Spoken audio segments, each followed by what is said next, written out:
नमस्कार विद्यार्थी मित्रों, ધોરણ 8 હિન્દીના પાઠ 9 મમતાના સ્વાધ્યાયના સોલ્યુશનના વિડીયોમાં તમારું સ્વાગત છે। આ વિડીયોમાં આપણે આ પાઠના તમામ પ્રશ્નો જવાબો સરળ અને સ્પષ્ટ રીતે સમજીશું। દરેક પ્રશ્નનો જવાબ તમને પરીક્ષામાં સારા ગુણ મેળવવામાં મદદ કરશે। તો ચાલો વિડીયો શરૂ કરીએ।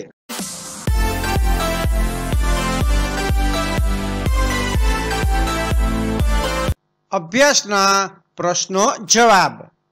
प्रश्न नंबर 1, प्रश्नों के उत्तर दीजिए। नंबर 1, प्रसाद जी ने भारतीय शिल्प की विभूति किसे कहा है? जवाब दे, प्रसाद जी ने ईंटों के ढेर में बिखरी हुई भारतीय शिल्प की विभूति उन खंडहरों में छिपी हुई प्राचीन कलाकृतियों और मूर्तियों को कहा है जो कभी भव्य इमारतों का हिस्सा रही होगी और अब समय के साथ नष्ट हो गई है। नंबर 2, शहंशाह हुमायूं के आदेश का पालन किस प्रकार हुआ? वह सही था या गलत? अपने विचारों में स्पष्ट कीजिए। शहंशाह हुमायूं के आदेश का पालन उसकी सेना ने ममता के घर को ढूंढकर उसे तोड़कर वहां एक अष्टकोणीय मंदिर बनाने के रूप में किया।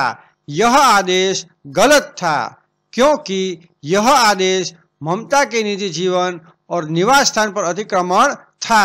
भले ही हुमायूं ने मंदिर बनाने का आदेश दिया हो, लेकिन किसी के घर को बिना उसकी सहमति के तोड़ना अनैतिक और अन्यायपूर्ण था। नंबर 3, कहानी के आधार पर मुख्य पात्र ममता के बारे में कहिए।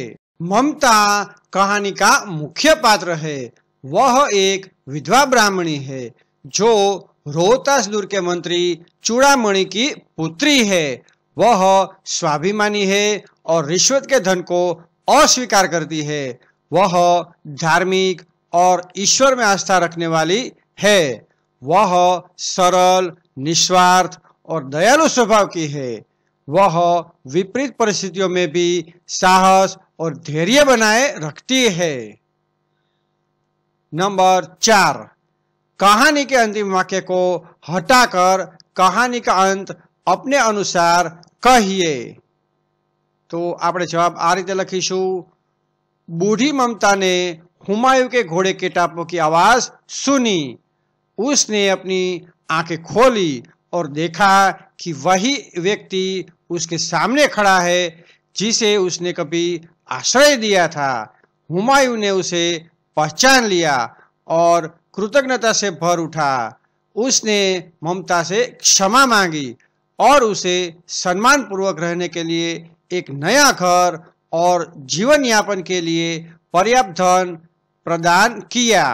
ममता ने शांति और संतुष्टि के साथ अपने अंतिम दिन बिताए, यह जानकर कि उसका परोपकार व्यर्थ नहीं गया। हवे आपणे जोईशुं स्वाध्यायना प्रश्न जवाब। नंबर 1, प्रश्नों के उत्तर लिखिए। नंबर 1, ममता को प्रत्येक लड़ने वाले सैनिक से नफरत क्यों थी? तो जवाब थशे, ममता को प्रत्येक लड़ने वाले सैनिक से नफरत इसलिए थी क्योंकि उसके पिता जो रोहतास दुर्ग के मंत्री थे शेरशाह सूरी से हार गए थे और उन्हें दुर्ग छोड़ना पड़ा था।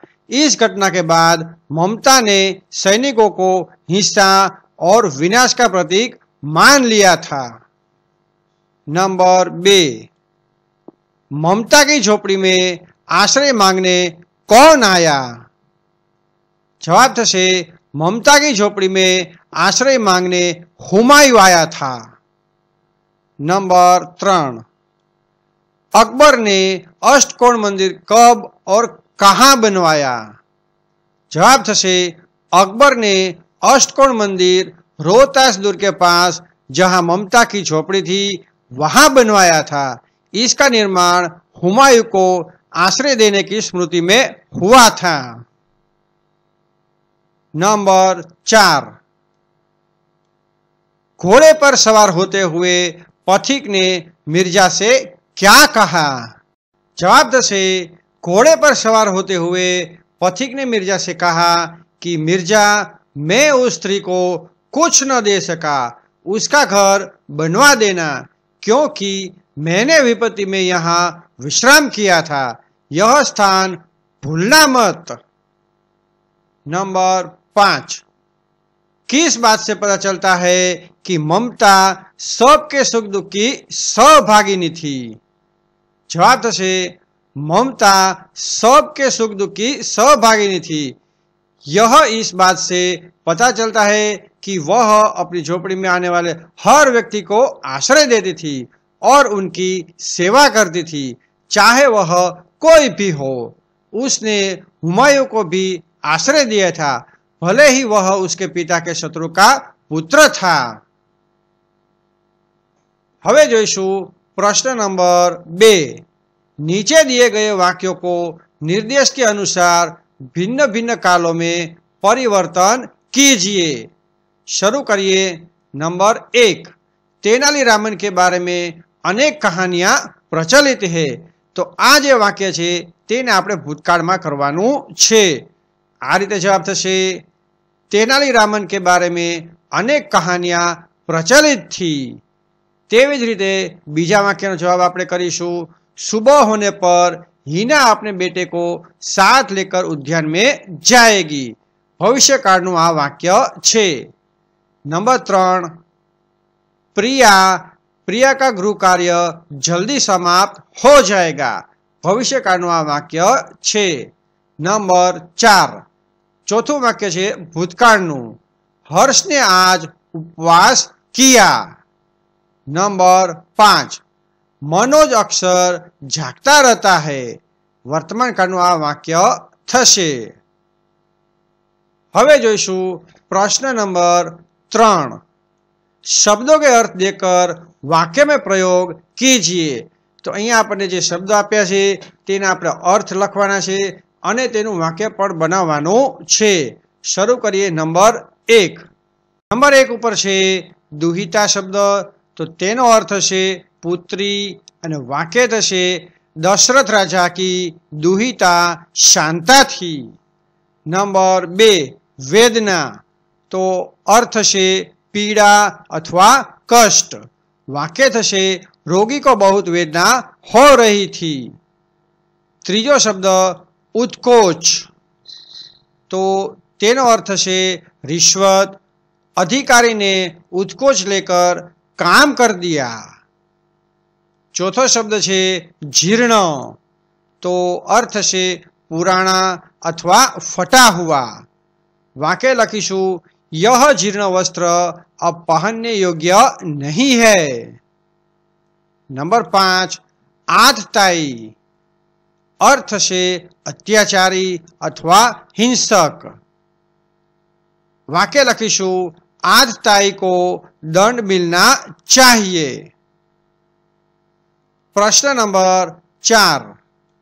नीचे लिखी कहानी एक वचन में है, इसे बहुवचन में लिखकर उच्च स्वर में पढ़िए। तो अहींया जे वार्ता आपी छे ते एक वचन में छे, आपणे तेनुं बहुवचन करवानुं छे। शुरू करिए। अनेक चिड़िया पेड़ों पर रहती थी। उनके घोंसले जंगल के पास थे। घोंसलों में उनके 3 बच्चे थे। वे अपने बच्चों के साथ रहती थी। एक दिन अनेक शिकारी वहां आए। वे चिड़ियों को मारना चाहते थे। चिड़ियों ने बच्चों को घोंसले में सिर नीचा करके बैठने को कहा। वे खुद वहां से उड़ गई और पत्तों में छिपकर बैठ गई। शिकारी चिड़ियों को न देख वहां से चले गए। तो आ रीते वार्ता छे, एक वचननी वार्ता छे तेने बहुवचन में आ रीते फेरववानी छे। प्रश्न नंबर 5। नीचे शरीर के अंगों के चित्र दिए गए हैं। प्रत्येक अंग से संबंधित 3-3 मुहावरे और सहित लिखकर वाक्य में प्रयोग करें। तो अहींया आपणे 3 मुहावरा लखवाना छे, तेना अर्थ लखवाना छे अने दरेकनुं वाक्य बनाववानुं छे। अहींया आपणे जोईए तो आंख विषे मुहावरा, अर्थ अने वाक्य आपेल छे। હવે આપણે કાન વિશે શરૂ કરીએ।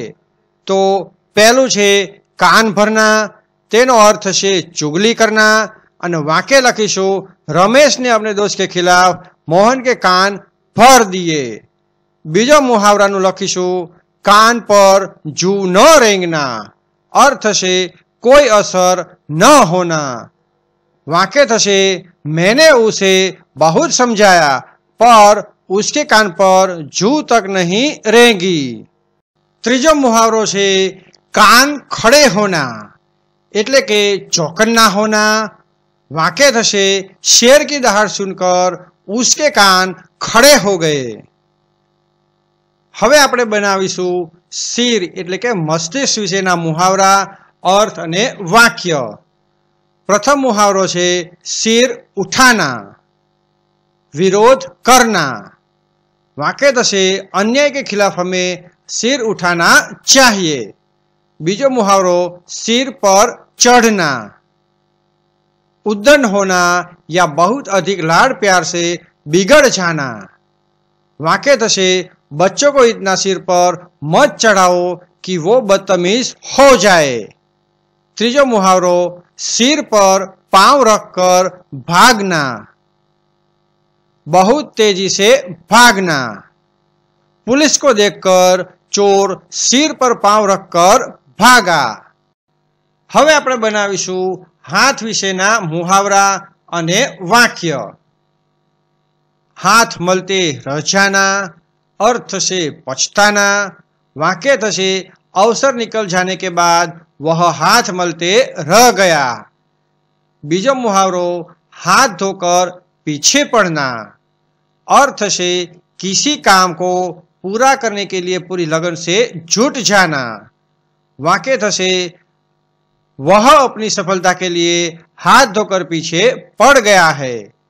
ત્રીજો मुहावरो थशे हाथों हाथ बिक जाना, अर्थ से बहुत जल्दी बिक जाना। वाक्य लखीशु नई किताब बाजार में आते ही हाथों हाथ बिक गई। હવે જોઈશું પ્રશ્ન નંબર 6। રૂપરેખા के आधार पर कहानी लिखिए।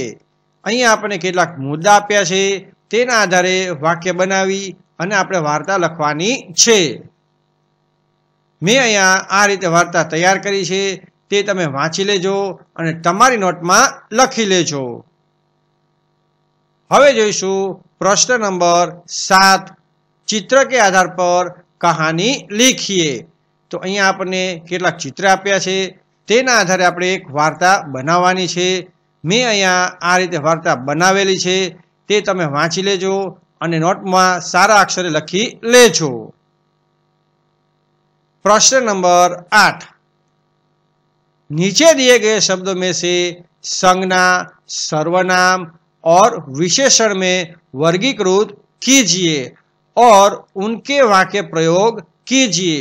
तो અહીંયા આપણે જે શબ્દો આપ્યા છે તેને સંજ્ઞા, સર્વનામ અને વિશેષણમાં વહેંચી અને તેનું વાક્ય બનાવવાનું છે। તો સંજ્ઞાનું આપણે શરૂ કરીએ। संज्ञाમાં શબ્દો આવશે पहलू हिमालय। भारत की उत्तरी सीमा पर हिमालय स्थित है। बीजो शब्द बड़ौदा। वाक्य थशे बड़ौदा गुजरात का एक प्रमुख शहर है। त्रीजो शब्द सपना। वाक्य थशे मेरा सपना डॉक्टर बनने का है। पछीनु छे साबरमती। महात्मा गांधी ने साबरमती आश्रम में निवास किया था। पछीनो शब्द छे गुजरात। गुजरात भारत का एक पश्चिमी राज्य है। हवे आपणे जोईशुं सर्वनाम। सर्वनाम आवशे मुझे, तुम्हें अने हमारा। तो मुझे नो वाक्य छे मुझे यह किताब पसंद है। पछीनु छे तुम्हें, तो तुम्हें कल स्कूल जाना है। पछी छे हमारा, तो यह हमारा घर है। हवे जोईशुं विशेषण। विशेषण में पहलू छे खट्टा, तो यह नींबू बहुत खट्टा है। बीजू छे सुंदर, वह लड़की बहुत सुंदर है। त्रीजू छे छोटा, तो यह घर बहुत छोटा है। पछीનું છે હોશિયાર, તો વાક્ય થશે રામ એક હોશિયાર વિદ્યાર્થી है।